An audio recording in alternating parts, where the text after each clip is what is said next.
great French writer Stendhal was famously so fond of Milan that he dubbed himself Milanese in his epitaph. Ever since I've been here, I've been on the hunt for signs of this city's irresistible charm. You can find it in remnants of its history and in symbols of the collective imagination. Most of all, though, you see it in the movement of Milan, the movement of its people, the movement of its ideas, and the movement of its contrasts. Milan brings together people, cultures, and ideas, and excellence is the result.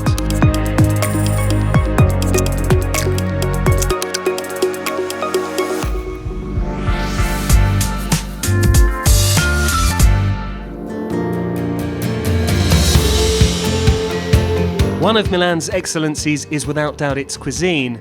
The streets of Milan are a myriad of flavours. Food should be enjoyed the way one savours a visit to a museum, or a city square, or indeed a walk through the Galleria Vittorio Emanuele. Milan is known for its drinking spots, but these days it's also a world-famous hotspot for foodies. Tradition, fusion, concept.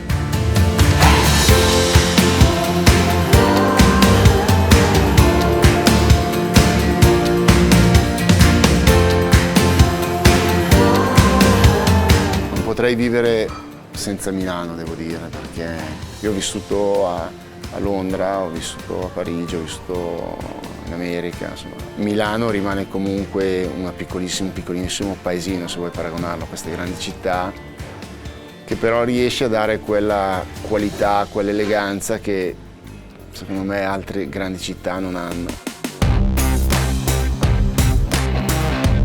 F is for food, and F is also for football. Milan's excellencies are by no means mutually exclusive, however. Renowned for its haute cuisine, Milan boasts more Michelin stars and more football trophies than any other Italian city. Football in Milan is played both on the grandest stage at the Stadio Giuseppe Meazza, La Scala del Calcio, and local neighbourhood pitches too.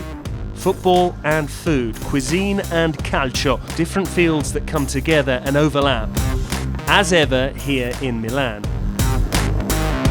Quello che mi accomuna un po' a tutto questo è il fattore C, calcio e cucina, che mi circola intorno sempre. Calcio, cucina, non è un caso che il cibo, il movimento, la grande cucina e lo sport li porti sempre a braccetto con me. Cucina pop è un termine che abbiamo adottato oramai 15 anni fa. Voleva essere una cucina del gusto, una cucina tradizionale, una cucina dei prodotti del territorio, quasi chilometro zero, una cucina con l'identità del cuoco o dei cuochi che ci lavoravano. E quindi da lì è nata questa idea di fare questa cucina pop. Il cibo ti penetra, quindi più pop del cibo non c'è, anche perché poi il cibo è quella cosa che ti permette di vivere. Nick Hornby wrote that for football fans, their years, their units of time run from August to May. In May, a two-team city like Milan can experience contrasting emotions. On one side, those who finished up empty-handed. On the other, the sweet sensation of the delicious dessert, the perfect end-of-season climax.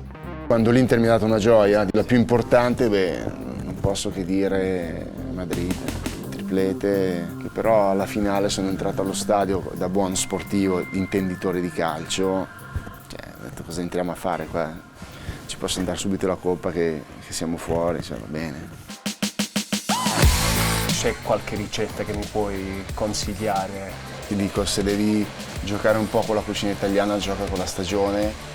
Sii drastico su questo perché ti permette di mangiare bene, di vivere bene, di non buttare soldi. Io lo suggerisco naturalmente un San Marzano o un ciliegino, un pomodoro del pennolo napoletano, piuttosto che buttato così in padella con un filino d'olio appena cotto, poi lo spaghetto a corda di violino, perché l'altro trucco dello spaghetto secondo me è mangiarlo molto al dente, che è una cottura, a Napoli dicono a corda di violino. Poi fuori dal fuoco un po' di foglioline di menta qua e là e poi una nocina di burro crudo che si scioglie piano piano. Fantastico. Spettacolo. It's not easy to follow the recipe of a Michelin-starred chef for the first time, especially when the recipe is an Italian staple, spaghetti al pomodoro, and you come from England. However, the first rule of Oldani's pop cuisine springs to mind. In the kitchen, just like in life, you must find balance in contrasts. That's why I'm an Englishman who drinks espresso.